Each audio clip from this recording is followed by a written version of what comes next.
এটাই বাংলাদেশ। আমি দুটো জিনিস দেখাবো, চায়নার ড্রেনগুলো দেখাবো আর আমাদের বাংলাদেশের ড্রেনগুলো দেখাবো। একটু জন রাশিদুল জুম করে দেখাও। এই হলো আমাদের বাংলাদেশে সোনার বাংলা ড্রেন, ঠিক আছে।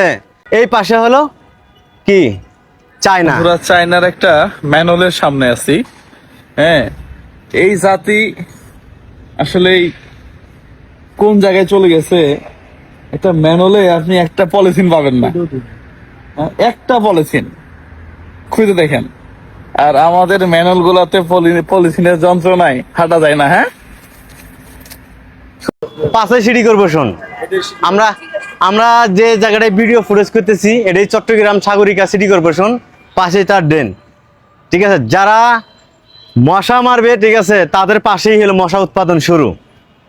তাহলে বুঝেন, শুধু আমাদের বাংলাদেশটাই এই নোংরা পরিবেশে পড়ে আছে এবং অন্য অন্য যে কান্ট্রিগুলো তারা প্রযুক্তিতে অনেক আগে আছে। জানি না এই প্রযুক্তি বাংলাদেশে কবে আসবে। সবাই ভালো থাকবেন।